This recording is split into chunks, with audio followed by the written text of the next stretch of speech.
PR study centre में आपका बहुत बहुत स्वागत है दोस्तों। आज हम देखने वाले हैं क्लास 9th जो आपकी मैथ सब्जेक्ट है क्लास 9th का कंप्लीट सिलेबस हम देखने वाले हैं। 2024-25 में आपका क्या सिलेबस होने वाला है और इसके बाद क्रम से अपनी क्लासें चलने वाली हैं।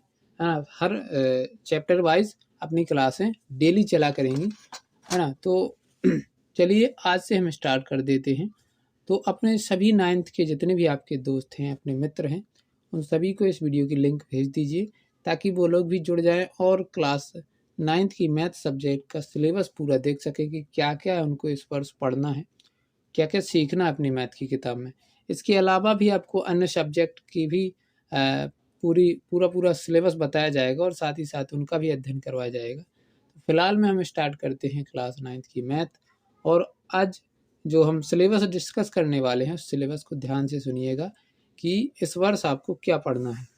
देखिए ध्यान से, जो 2024-25 का सिलेबस हुआ है वो पिछले वर्ष का भी यही सिलेबस रहा था, है ना। क्लास 9th में कोई चेंजेस नहीं हुआ है। यहाँ आप देख सकते हैं, ये रहा समय विषय सूची।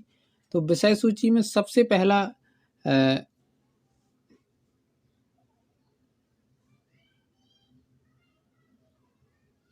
विषय सूची में जो आपका सबसे पहला चैप्टर दिया गया है वो क्या है?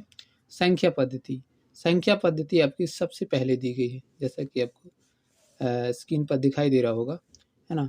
तो ये संख्या पद्धति आपको पहला चैप्टर है जिसमें क्या क्या सीखना है अपन को। संख्या पद्धति की भूमिका, है ना, उसका महत्व सीखना है। अपरिमेय संख्याएं क्या होती हैं, उनके कुछ गुण सीखना है। वास्तविक संख्याएं और उनके दशमलव प्रसार सीखना है। और इसके बाद वास्तविक संख्याओं पर संक्रियाएं सीखना है ना। कुछ जोड़ घटाना गुणा भाग ये वाले, है ना, वास्तविक संख्याओं में सीखना है। और वास्तविक संख्याओं के लिए घातांक नियम सीखना है ना। ये आपको इतनी चीज़ें संख्या पद्धति में सीखना है केवल। संख्या पद्धति का मतलब होता है नंबर सिस्टम, इंग्लिश में बोला जाए तो नंबर सिस्टम। और इसमें पूरी नंबर सिस्टम से रिलेटेड होती है, जैसे सम संख्याएं क्या होती हैं, विषम संख्याएं, प्राकृत संख्याएं, ये सभी संख्याओं की परिभाषाएं आपको पता होनी चाहिए। और इनसे, है ना, मिलते जुलते हुए कि सम संख्याओं को विषम संख्याओं को जोड़ते घटाते हैं तो क्या होता है, ऐसा ये इसमें अपन सीखने वाले हैं। और साथ ही साथ दशमलव प्रसार भी सीखने वाले हैं कि किस प्रकार से अपन दशमलव प्रसार निकालते हैं, है ना। चैप्टर 2 में क्या सीखना है अपन को? तो चैप्टर 2 में बहुपद दिया गया है। बहुपद का जो पहला टॉपिक रहेगा आपका भूमिका, मतलब बहुपद है क्या, इसका महत्व क्या है हमारे जीवन में। और 2.2 मतलब एक चर वाले बहुपद सीखेंगे कि एक चर वाले बहुपद क्या होते हैं और उनसे संबंधित कुछ क्वेश्चन भी सॉल्व किए जाएंगे, है ना। बहुपद के शून्यक निकालना सीखेंगे अपन। पहले सीखेंगे कि बहुपद है क्या, बहुपद के शून्यक क्या कहलाते हैं। फिर सीखेंगे कि बहुपद के शून्यक कैसे निकालते हैं। बहुपदों के गुणनखंडन, है ना, बहुपदों का गुणनखंडन किस प्रकार से करते हैं। और बीजीय सर्व समीकरण, जैसा कि बहुपदों का गुणनखंडन शून्यक शायद आपने 8वीं में निकाला, गुणनखंडन तो निकाला है 8वीं में, लेकिन शून्यक नहीं निकाले हैं, तो वो आपको इस वर्ष सीखना है। ये क्लास 10th में भी आपको पढ़ने को मिलेंगे, है ना। फिर इसके बाद देखिए निर्देशांक ज्यामिति आपको पूछी गई है। वो थर्ड जो चैप्टर रहेगा आपका ज्यामिति का रहेगा, निर्देशांक ज्यामिति। तो उसमें भी हमें क्या सीखना है, उसकी भूमिका क्या रहेगी, है ना, क्या भूमिका, उसका क्या महत्व होता है। कार्तीय निर्देशांक सीखेंगे और फिर इसका, है ना, ये मेन चीज़ है, इसका कार्तीय निर्देशांक और इसकी भूमिका सीखना है अपन को चैप्टर 3 में। चैप्टर 4 में अपन को सीखना है क्या, दो चर वाले रैखिक समीकरण अपन चैप्टर 4 में सीखेंगे कि दो चर जैसे x और y होते हैं, किसी ये चर जो दिया गया है, दो चर वाला रैखिक समीकरण है, बराबर में 0 अगर लगा दिया जाए तो ये समीकरण बन जाएगा। इसमें दो चर है x और y। तो इस प्रकार के चर सीखेंगे अपन को कैसे होते हैं, यानी कि कैसी रेखाएं बनती हैं, इनको सॉल्व कैसे करते हैं इनके, है ना, और इनके मूल किस प्रकार निकालते हैं, सब सॉल्व करना सीखेंगे।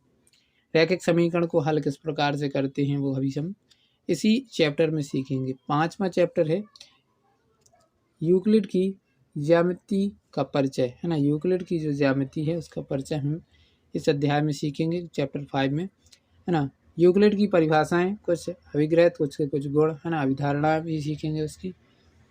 फिर इसके बाद 6 चैप्टर में सीखेंगे रेखाएं और कोण, है ना, क्या रेखाएं होती हैं, क्या कोण होते हैं। आधारभूत पद और परिभाषाएं, कुछ हम परिभाषाएं सीखेंगे, कुछ इसमें प्रमेय भी आपको सीखने को मिलेंगी, है ना। और प्रतिच्छेदी रेखाएं क्या होती हैं, आप प्रतिच्छेदी रेखाएं क्या होती हैं, सब कुछ सीखेंगे। कोणों के युग्म किस प्रकार से बनते हैं, एक ही रेखा के समांतर यदि रेखाएं खींची जाएंगी तो कितनी खींची जा सकती हैं। कुछ प्रमेय भी आपको इस चैप्टर में पढ़ने को मिलेंगी और कुछ परिभाषाएं मिलेंगी पढ़ने को, है ना। चैप्टर 7 में आपको क्या मिलेगा, सात अध्याय में त्रिभुज, है ना। त्रिभुज से रिलेटेड क्वेश्चन आपको पूछ जाएंगे, जैसे त्रिभुज की भूमिका, पहले तो त्रिभुज का महत्व हम सीखेंगे। इसके बाद त्रिभुज की सर्वांग समता के बारे में हम अध्ययन करेंगे कि सर्वांग समता क्या होती है और त्रिभुजों में सर्वांग समता किस प्रकार से होती है। फिर इसके बाद जो अगला टॉपिक सीखेंगे इसी में चैप्टर 7 में ही, त्रिभुजों की सर्वांग समता के लिए कसौटी, है ना, कुछ कसौटी इसमें बनाई गई हैं, तो क्या क्या है सर्वांग समता की कसौटी। और अगली चीज़ सीखने वाले हैं इसी चैप्टर में 7 अध्याय में ही हम सीखेंगे, एक त्रिभुज के कुछ गुण सीखेंगे, ठीक। फिर 7 अध्याय में ही और आगे सीखेंगे त्रिभुजों की सर्वांग समता के लिए कुछ और कसौटियाँ, है ना, कुछ और कसौटियाँ यहाँ पर कुछ सीखेंगे और कुछ और एक्स्ट्रा वाले कुछ यहाँ सीखेंगे, ठीक।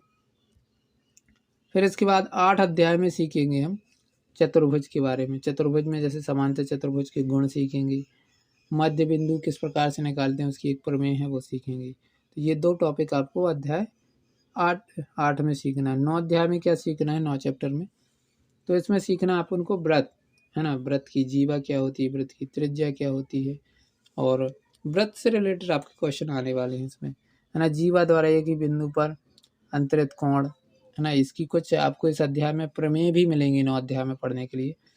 केंद्र से जीवा पर डाला गया लंब, ये प्रमेय ही दी गई है ना। इसके इनके बारे में बहुत अच्छे से डिटेल से अध्ययन करेंगे और एक एक क्वेश्चन आपको अच्छे समझ में आएगा, है ना, ध्यान रखिएगा। तो यदि आपको वीडियो थोड़ा सा भी हेल्पफुल लग रहा है, वीडियो पसंद आ रहा है, तो वीडियो को लाइक कीजिए और चैनल को सब्सक्राइब कर लीजिए और अपने दोस्तों में इसको ज़्यादा शेयर कर दीजिए ताकि वो भी इस चैनल पर जुड़ सकें और अपनी आगे की जर्नी पूरी स्टार्ट कर सकें, है ना। क्योंकि अब सत्र चालू हो चुका है 1 अप्रैल से, है ना, तो आपका अध्ययन तो चालू होना ही चाहिए, है ना। आपको फ्री नहीं बैठना है, स्कूल की छुट्टी ज़रूर है लेकिन आपको अच्छे से पढ़ाई करते रहना है, क्योंकि अभी आप तो 2-3 महीने का गैप लगातार कर देंगे ना, तो शुरुआत में जब जैसे स्कूल लगने लगते हैं तो मन लगाने में थोड़ी कठिनाई होती है, इसलिए आप थोड़ा थोड़ा भी पढ़ते रहेंगे चलेगा, है ना। छुट्टियों में ऐसा नहीं कि बिल्कुल भी कॉपी छोड़ देना है। तो इस अध्याय में ये भी सीखना है अपन को, एक वृत्त के चाप द्वारा अंतरित कोण, है ना, चक्रीय चतुर्भुज सीखना है और हीरोन का सूत्र आपको 10 अध्याय में सीखना है। त्रिभुज का क्षेत्रफल हीरोन के सूत्र द्वारा किस प्रकार से निकालते हैं ये सीखेंगे। फिर 11 अध्याय में हम पृष्ठीय क्षेत्रफल और आयतन सीखेंगे, जो कि आपने कक्षा 8वीं में सीखा ही है। सांख्यिकी 12 चैप्टर में सीखेंगे। इस प्रकार से कंप्लीट आपके 12 चैप्टर इस क्लास 9th में रहेंगे। 2024-25 में यही रहने वाले हैं, है ना। तो इससे निश्चिंत रहिए आप, है ना, आपका सिलेबस यही रहने वाला है इस वर्ष का। तो ये वीडियो आपको थोड़ा सा भी हेल्पफुल लगा है तो वीडियो को लाइक कीजिए और चैनल को सब्सक्राइब जरूर कीजिए और अपने दोस्तों में ज़्यादा से ज़्यादा शेयर कीजिए ताकि वो भी जुड़ सकें। और कल से ही अपनी क्लासें चालू हो जाएंगी, है ना। शायद 1-2 दिन का गैप रहेगा, बाकी कंटिन्यू चलने वाली हैं अपनी क्लासें और डेली का डेली आपको एक एक चैप्टर या हो सकता है एक एक प्रश्नावली आपको सॉल्व करके बताई जाए, है ना। सॉल्व करवाएंगे हम, साथ ही साथ कुछ होमवर्क भी दिया करेंगे, वो भी आपको करना है। अगले दिन हम आपको उन्हीं होमवर्क के क्वेश्चनों को अच्छे से समझाया करेंगे, है ना। तो एकदम आपको अच्छे से तैयार हो जाना है और इस चैनल से जुड़ जाना है, अपने दोस्तों को भी बता देना है ताकि वो लोग भी जुड़ जाएं और अपना अध्ययन एकदम कंटिन्यू आगे कर सके। तो आज के लिए इतना ही, मिलते हैं अगले वीडियो में, तब तक के लिए बहुत बहुत थैंक्स। आपका दिन शुभ हो।